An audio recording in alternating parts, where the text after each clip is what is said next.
Saudara, lagi-lagi Stadion Gelora Bung Karno Senayan Jakarta menunjukkan kemagisannya. Bermain di rumah sendiri, skuad Garuda berhasil membalaskan dendam kekalahan pada skuad The Dragons. Gol sematawayang oleh Romani berhasil membungkam Tiongkok. Kemenangan 1-0 atas Tiongkok sekaligus membuka asa bagi timnas untuk lolos Piala Dunia melalui putaran 4. TV yang dipersembahkan La Grande Indonesia di Tribun Utara GBK mencuri perhatian saat timnas Indonesia menjamu Tiongkok. Sebelum laga dimulai, supporter fanatik timnas itu menampilkan tokoh kesatria dengan memegang pedang dan perisai berlambang Garuda yang menjebol benteng.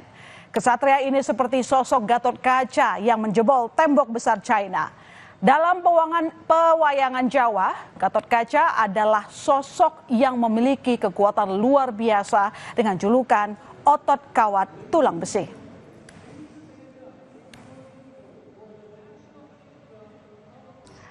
Tokoh kesatria yang dibentangkan La Grande Indonesia mencuri perhatian Wakil Presiden Gibran Rakabuming Raka. Dalam unggahan di media sosialnya, Gibran menampilkan versi AI. Kesatria tersebut bergerak memainkan pedangnya hingga tembok di belakangnya runtuh.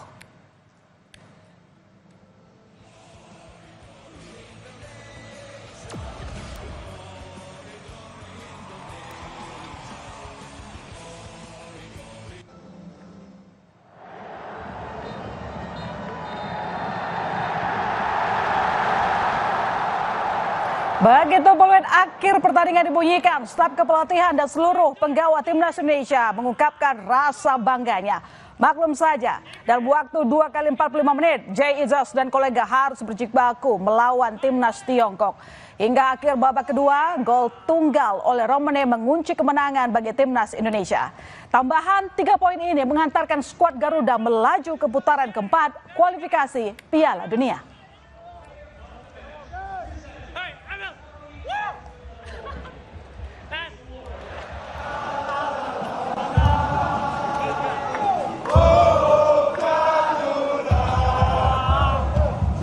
Usai menang, seluruh skuad timnas Indonesia menghampiri supporter yang memadati Stadion Gelora Bung Karno Senayan Jakarta. Seluruh pemain yang sebelumnya mengikuti TC di Bali juga berbaur bersama supporter. Skuad racikan Patrick Kluivert ini bernyanyi bersama supporter untuk merayakan kemenangan.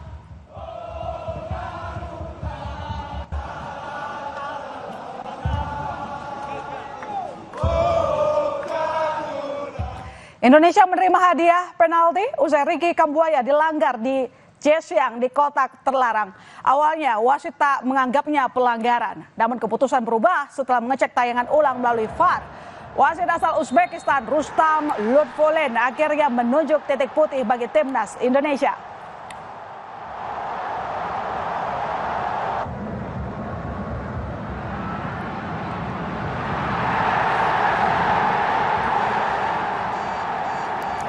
Layaknya seorang yang hendak menendang penalti, Jay Izzas mendekati 12 pas. Pemain kelahiran Belanda itu dikerubungi pemain-pemain Tiongkok untuk mengganggu mentalnya. Namun skuad The Dragons kena prank. Jay memberikan kesempatan kepada Ole Romani sebagai eksekutor.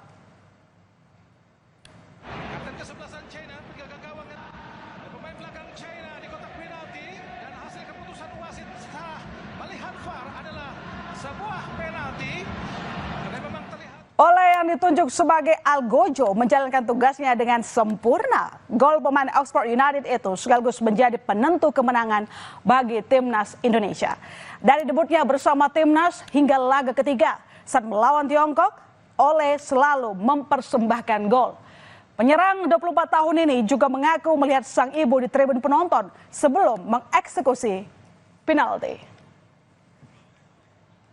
Of course, when you see the ref going through the VAR screen, then you know most of the time it's a penalty. It's funny because I saw my mother, and I know my mother gets really nervous in these moments. So I was thinking about my mother, that she was in the stands for the first time. So I was thinking about her, that she probably wouldn't could breathe normally. But no, I'm confident in myself, and I didn't really feel pressure. Of course, it's a big moment and also my biggest penalty in my career.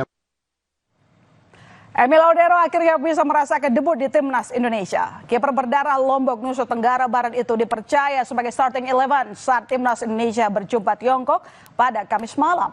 Emil tampil memukau dengan menjaga gawangnya bebas dari kebobolan dan membawa kemenangan 1-0 bagi Indonesia.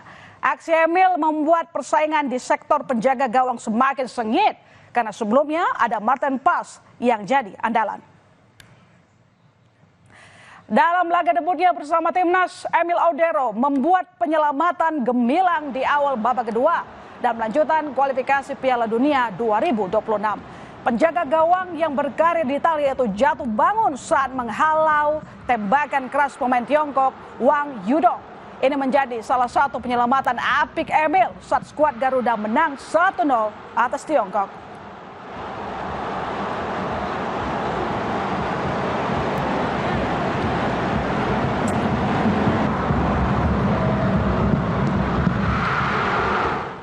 Hasil hunting Patrick Kluivert bersama anak buahnya memantau Liga 1 dan pemusatan latihan di Bali membuat Kluivert menaruh kepercayaan bagi pemain yang berkarir di Indonesia. Egy Maulana, Fikri, Yaakob Sayuri, Rigi Kambuaya hingga Rizky Ridho diturunkan sebagai starting 11. Begitupun dengan Ramadan Sananta, Stefano Lillipali hingga pemain Persib Beckham Putra juga ambil bagian sebagai pemain pengganti. Para pemain yang berkarir di Liga Domestik ini membayar kepercayaan sang juru taktik dengan meraih 3 poin atas Tiongkok. Beckham Putra menjalankan debutnya dengan apik saat masuk menjadi pemain pengganti menit ke-74. Pemain Persib Bandung ini menunjukkan kelasnya dengan meliuk-liuk di area pertahanan Tiongkok dan memberikan umpan terukur bagi Ole Romani. Namun sayang assist yang diberikan Beckham gagal dikonversi menjadi gol. Di samping itu semua, aksi Beckham di atas lapangan hijau menjadi modal berharga bagi timnas saat melawan Jepang nanti. Dan inilah suasana nonton bareng Indonesia melawan Tiongkok di kediaman orang tua Beckham Putra Nugraha di Bandung, Jawa Barat. Nobar ini tidak hanya dihadiri keluarga, tapi juga para tetangga sekitar kediaman orang tua Beckham Putra. Sesekali suasana riuh terdengar saat kedua timnas saling serang. Pertama Beckham sudah masuk ke timnas saja sudah kita keluarga sangat-sangat bersyukur. Alhamdulillah hasil kerja keras Beckham akhirnya dapat apresiasi dari PSSI. Masalah nanti masuk ke dua timnas, maksudnya masuk ke tim utama, itu bonusnya Beckham. Yang penting Beckham tunjukkan yang terbaik, baik di latihan, dan terbukti alhamdulillah sekarang masuk ke 23 pemain di lawan Cina ini. Patrick Kluivert membeberkan alasan menurunkan banyak pemain Liga 1 saat timnas menang 1-0 atas Tiongkok. Dalam laga Kamis malam, Kluivert menunjuk 7 pemain yang berkarir di Liga Domestik, 4 diantaranya masuk dalam starting 11. Kluivert mengaku berniat memberi kesempatan pemain lokal sejak pertama dipercaya PSSI mengarsiteki timnas Indonesia. Pelatih berpaspor Belanda itu tak ingin fokus hanya pada pemain naturalisasi. And to give opportunities also to local players when they deserve it.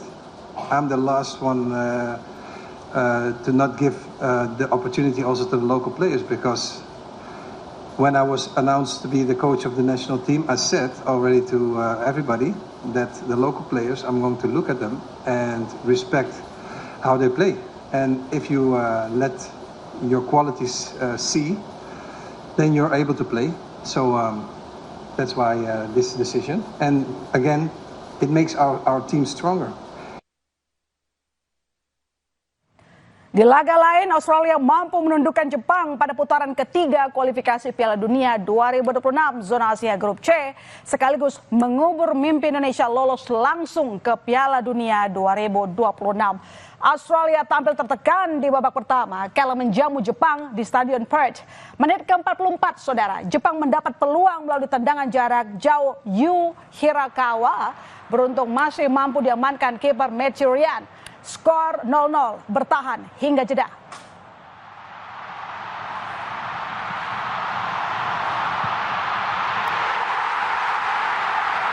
Memasuki paruh kedua, serdadu Samurai Biru terus membombardir barisan pertahanan tuan rumah. Tekvusa Kubo yang masuk dari bangku cadangan mendapatkan peluang menit ke-80, namun masih melebar. Seolah laga akan berakhir imbang, Aziz Baik muncul sebagai pahlawan bagi Australia. Golnya di penghujung laga antara The Socceroos menang 1-0. Hasil ini membuat Australia bertengger nyaman di posisi 2 klasemen grup C, unggul 6 poin dari Arab Saudi yang berada di posisi ketiga.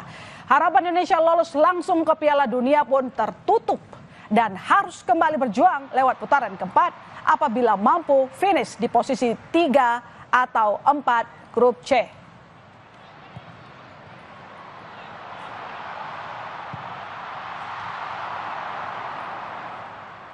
Sementara usai menang atas Tiongkok, Timnas Indonesia akan bertanding ke Jepang pada 10 Juni nanti. Kemungkinan besar Kluivert tidak akan membawa Ivar Jenner karena akumulasi kartu. Kluivert memastikan tidak akan memanggil pemain baru untuk menghadapi Jepang. Ia sudah puas dengan performa Timnas Indonesia saat ini.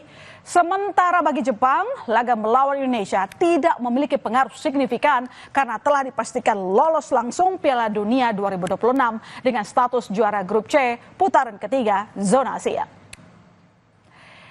Timnas Indonesia akan bersaing dengan peringkat 3 dan 4 dari grup lain. Di putaran keempat kualifikasi Piala Dunia 2026 zona Asia akan ada 2 yang dihuni masing-masing oleh 4 tim dengan format round robin atau setiap tim saling bertemu 1 kali. Format ini hanya menyediakan 2 tiket otomotif ke Piala Dunia 2026 untuk juara grup. Sementara runner-up group melanjutkan perjuangan di putaran kelima.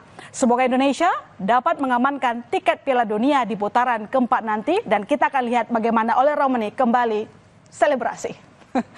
Saudara, usai jeda, 2 pekerja bangunan asal Purwakarta, Jawa Barat tewas diserang kelompok kriminal bersenjata saat membangun gereja di Kabupaten Jayawijaya, Papua Pegunungan. Kami segera kembali.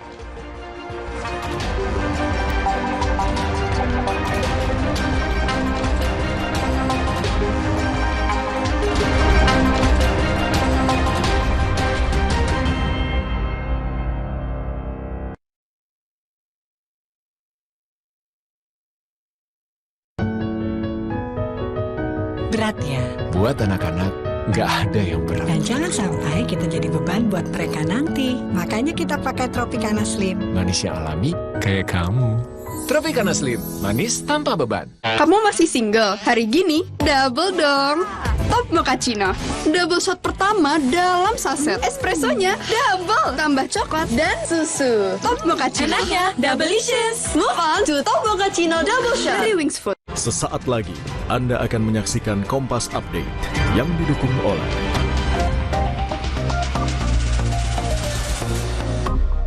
Anda menyaksikan Kompas Update, saudara, bersama saya Elgin Fridianto. Balon udara berukuran besar menimpa rumah warga di Kabupaten Madiun, Jawa Timur.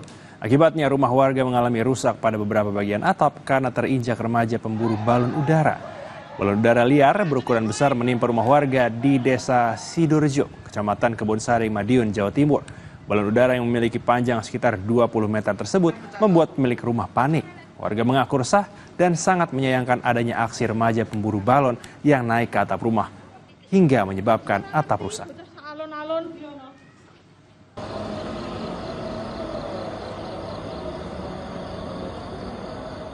Demikian Kompas Update, saya Elgin Fridianto. Sampai jumpa. Terima kasih Anda telah menyaksikan Kompas Update.